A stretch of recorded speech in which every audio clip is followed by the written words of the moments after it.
Industri penanaman jagung di Malaysia telah bermula sejak 5 dekad lalu di awal tahun 70-an lagi. Ia terus berkembang dan menjadi antara aktiviti pertanian yang memberi pulangan dan pendapatan yang besar kepada pengusahanya. Keluasan penanaman jagung hampir 7,000 hektar. 90% daripadanya ditanam dengan varieti jagung manis kacukan atau hybrid. Kawasan pengeluaran utama jagung manis di Malaysia adalah di Johor, Selangor, Perak dan Pahang. Projek tanaman jagung manis hybrid kini dijalankan secara berkelompok. Sistem ini diperkenalkan oleh Jabatan Pertanian Malaysia bagi memudahkan proses pengurusan ladang. Salah satunya, projek tanaman berkelompok yang diusahakan di Kampung Pering, Kodiang, Kedah. Projek yang bermula pada tahun 2002 ini telah menempa pelbagai kejayaan dan menjadi contoh kepada projek seumpamanya di seluruh negara. Projek ini diusahakan penduduk asal kampung tersebut dan diketuai oleh seorang suri rumah tangga, Ku Senang Ku Ahmad atau lebih mesra dengan panggilan Kak Nang. Pada peringkat permulaannya, ahli hanya jumlah 8 orang dengan keluasan 12 ekar. Tetapi sehingga hari ini ahli sudah menjadi seramai 40 orang dengan keluasan 41 hektar. Walaupun dijalankan secara sambilan, setiap peserta sangat komited terhadap tugas yang diserahkan. Kak Nang begitu cekap menguruskan setiap peserta dan tidak kurang ilmunya dalam tanaman jagung manis hybrid. Rutin harian yang dijalankan di ladang di mana Kak Nang telah sediakan manual tanaman untuk peserta-peserta yang mana bermula dari semaian biji benih sehingga ke pengambilan hasil. Untuk penggunaan tanah bagi tanaman jagung, ianya tidak memilih tanah jenis apa disebabkan umur jagung singkat. Dia hanya dia menggunakan tanah dan penggunaan baja yang diberi saja. Peringkat awal tanaman jagung amat penting, bermula dengan penyediaan tanah sebelum pembajaan dan kawalan rumpai perlu dijalankan. Tanah yang sesuai untuk jagung mestilah berprofil melebihi 50 cm, mempunyai pengudaraan dan saliran yang baik. Kawasan untuk pusingan tanaman akan dibajak terlebih dahulu. Penyediaan batas ini membolehkan benih jagung ditanam secara seragam. pH tanah antara 5 hingga 6.5 serta bertekstur lum hingga lum kelodak yang mempunyai bahan organik sehingga 1.5%. Biji benih jagung disemai dalam bekas semaian sehingga 10 hari sebelum diubah ke tapak tanaman. Pada peringkat ini, racun percambahan terlebih dahulu disembur, iaitu 14 hari sebelum anak benih ditanam. Matlamat penubuhan kelompok jagung Kampung Pering ini adalah untuk meningkatkan pendapatan ataupun hasil ekonomi penduduk kampung. Tujuan tubuh kelompok ini adalah untuk mengelakkan anak-anak muda Kampung Pering daripada berhijrah ke kota. Untuk projek kelompok Kampung Pering ni, sebenarnya kita dah bila kita dibangunkan projek ini, dia dah jadi sebagai satu role model lah yang boleh dicontohi oleh peserta projek yang lain. Kita tengok sendiri perkembangan projek sehingga kita boleh mengembangkan dia ke kampung-kampung sekitar dalam Mukim Pering ni, ke kawasan Kampung Raja, Kampung Wang, Kampung Kubang Menerong, jadi Kampung Kolam. Jadi memang kita nampaklah perkembangan semasa tu penanam-penanam jagung di daerah Kubang Pasu. Jadual penanaman ditentukan oleh ketua kelompok secara berperingkat-peringkat. Pusingan tanaman mengikut kawasan setiap peserta supaya pengeluaran dapat dikawal. Ini bagi memastikan bekalan yang berterusan serta mengelakkan lambakan hasil jagung yang berlebihan. Dek kerana popularnya tanaman jagung manis hybrid Kampung Pering, pelbagai lapisan peserta menyertainya.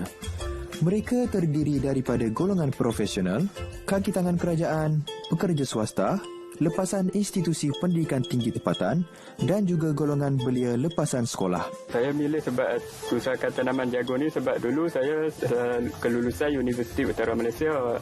Saya konvo tahun 2012. Habis konvo tu saya cuba minta kerja dekat setahun jugalah. Saya minta tak dapat. Jadi dah ada bidang tanaman jagung ni. Jadi saya cuba buat bidang pertanian lah. Buat pertanian ni cabaran dia keadaan cuaca. Lepas tu keadaan makhluk perosak. Lepas tu modal apa tu cabaran dia lebih kurang macam tu je lah.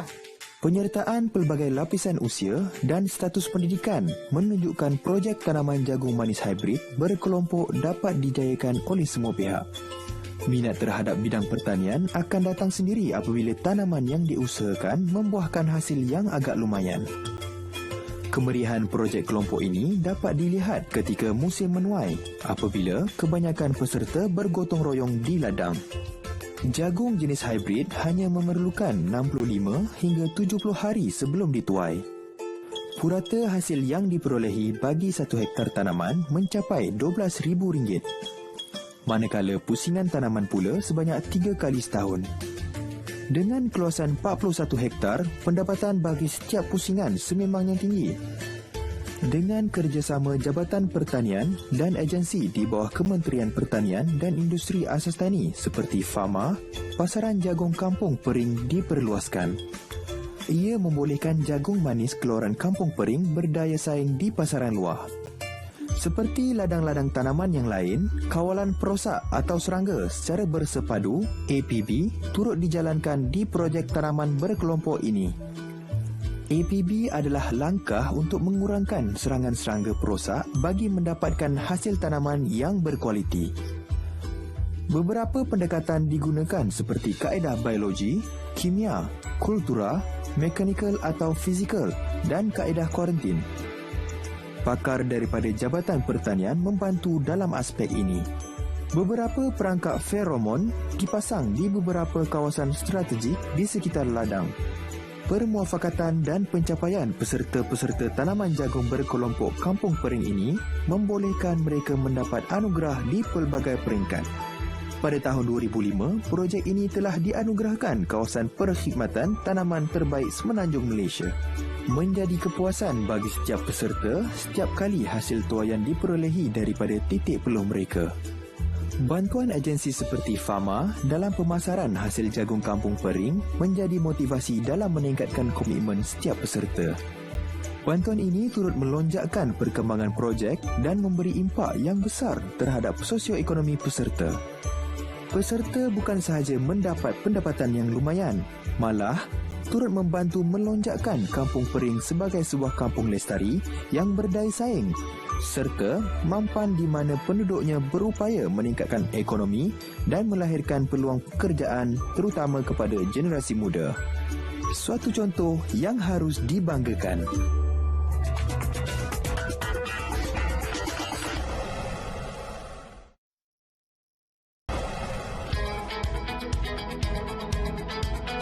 Pelbagai inovasi dicipta bagi memudahkan pemprosesan hasil pertanian untuk dijadikan produk hiliran yang memberi nilai tambah tinggi. Jabatan Pertanian Malaysia sentiasa menggalakkan penciptaan inovasi terutama yang mampu menjimatkan kos dan masa seperti mesin pelerai jagung atau harvester kit ini. Alat inovasi ini mula diperkenalkan pada Jun 2016. Ia terhasil berdasarkan pemerhatian mesin sedia ada iaitu mesin pelerai jagung manis dan mesin pelerai jagung kios. Mesin pelerai jagung manis adalah berskala industri kecil, manakala mesin pelerai jagung kios adalah untuk penjaja dan boleh digunakan di kios dan rumah. Manakala harvester kit boleh digunakan untuk kedua-dua industri kecil dan kios. Jagung dapat dileraikan dengan cepat dan banyak. Kelebihan harvester kit ni, kita menjimatkan masa.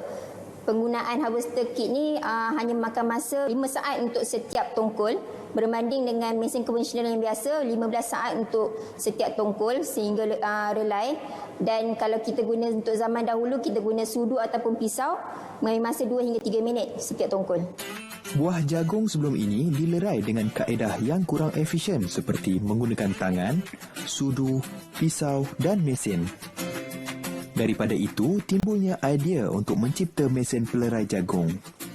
Ia melibatkan pengubah suaian dan modifikasi pada pengisar makanan.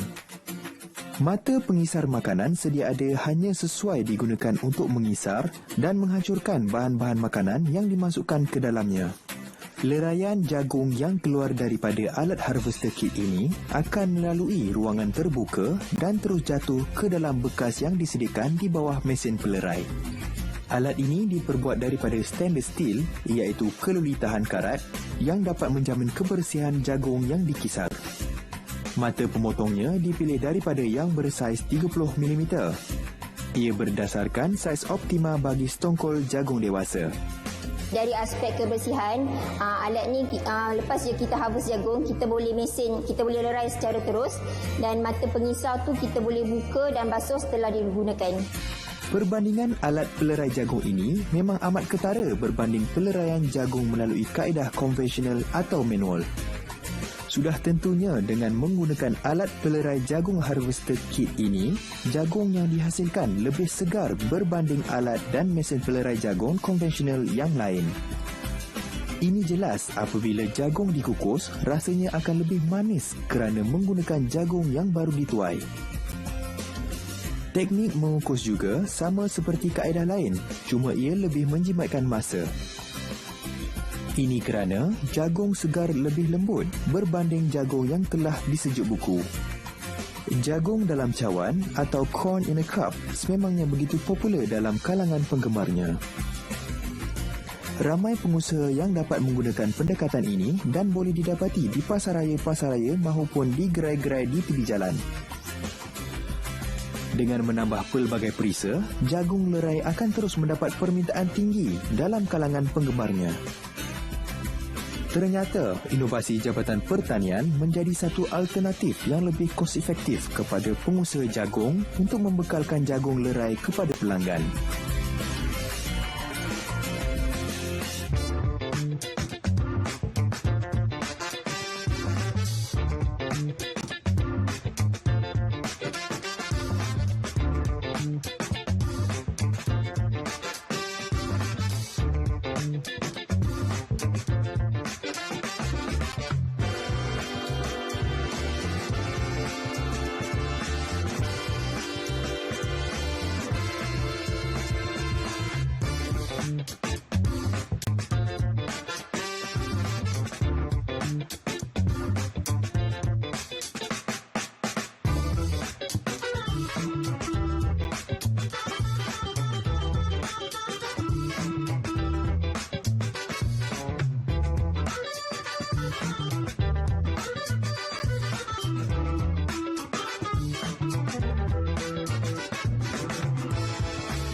Buah jagung berpotensi untuk dijadikan produk hiliran yang pelbagai. Salah satunya, cordial daripada Parti Jus Jagung. Inisiatif Koperasi Asas Tani Kedah Berhad oleh peserta kelompok jagung Kampung Pering menghasilkan cordial dengan jenama Pering. Selain peserta kelompok, ahli koperasi ini terdiri daripada penduduk kampung tersebut. Projek inovasi ini hasil daripada wang kemenangan Desa Lestari yang dimenangi komuniti ini. Penghasilan cordial jenama Pering ini menggunakan hasil pengeluaran jagung manis hybrid peserta kelompok. Proses penghasilan perlu melalui beberapa peringkat. Pekerja akan terlebih dahulu membuang kulit luar jagung secara manual dan dibersihkan sebelum memasukkan jagung ke dalam mesin pelerai bagi mengasingkan isi daripada tongkol. Jagung yang telah dileraikan akan dimasukkan ke dalam mesin penghancur untuk mendapatkan puri jagung. Sebelum itu, biji-biji jagung tersebut akan dikukus selama 10 minit bagi menyah bakteria. Puri jagung yang diperolehi akan dimasak pula selama 2 jam. Seramai 10 pekerja tetap dan 12 orang pekerja sambilan daripada kalangan penduduk kampung bekerja di kilang ini. Kilang ini mampu menghasilkan sehingga 1,500 botol cordial sehari. Puri jagung yang telah dimasak akan disejukkan terlebih dahulu. Penyejukan ini penting bagi memudahkan puri dimasukkan ke dalam botol cordial secara manual oleh pekerja. Ternyata produk ini semakin mendapat tempat dalam kalangan penduduk setempat dan juga mulai diterima untuk pasaran di luar daerah Kubang Pasu. Okey, untuk pasaran ini kita akan hantar ke mini market dan kedai-kedai runcit di daerah Kubang Pasu dan di Perlis. Koperasi Asas Tani Berhad juga menjalankan promosi jualan atas talian dengan melantik ejen pemasaran. Selain penghasilan jus kordial, satu lagi produk hiliran dikeluarkan menggunakan sisa pertanian daripada batang dan daun jagung. Kita di jabatan memperkenalkan konsep zero waste untuk mengurangkan hasil sisa buangan di ladang dengan menggunakan semula batang-batang jagung yang dibuang untuk dijadikan silage, dan kaedah ini ternyata menambah pendapatan kepada pengusaha tanaman jagung itu sendiri. Selepas proses tuaian, batang dan daun jagung tidak disisakan begitu sahaja. Ia dibawa ke kilang untuk diproses menjadi makanan ternakan. Kilang yang ditubuhkan pada tahun 2015 ini merupakan sebahagian daripada projek inovasi sosial Kementerian Sains Teknologi Alam Sekitar dan Perubahan Iklim Mestek. Daun dan batang jagung akan dimasukkan ke dalam mesin pelerai atau chopper bagi meracik dan menghancurkannya. Chopper berfungsi menghancurkan batang dan daun jagung mengikut saiz yang sesuai untuk dijadikan silaj. Saiz yang sesuai antara 2 hingga 3 cm. Projek menghasilkan silaj iaitu makanan ternakan dari sisa tanaman jagung manis dengan menggunakan teknologi autosil dan oligokitosan. Projek ini dibangunkan oleh MARDI dan Agensi Nuklear Malaysia. Untuk projek silaj yang kita salurkan ke peserta-peserta projek, kita ada mesin pelerai. Sebelum ni kita bagi bantuan kepada peserta projek hanyalah berskala kecil dan boleh menghasilkan dalam sehari 3 tan, dan kini dengan bantuan daripada MARDI dan juga agensi nuklear membantu pihak kelompok untuk menambahkan lagi kapasiti dengan menghasilkan mesin yang lebih besar dengan berkapasiti 4 tan sehari lah. Silaj yang dihasilkan adalah efisien dan bermutu tinggi serta dapat meningkatkan imunisasi haiwan ternakan. Usaha menghasilkan produk hiliran daripada tanaman komuniti dapat membantu bukan sahaja mempelbagai hasil ekonomi tetapi juga menambah pendapatan peladang. Teknologi penghasilan silaj daripada sisa tanaman jagung ini dijangka membantu mengurangkan kos import makanan ternakan dan sekaligus melonjakkan industri berkaitan.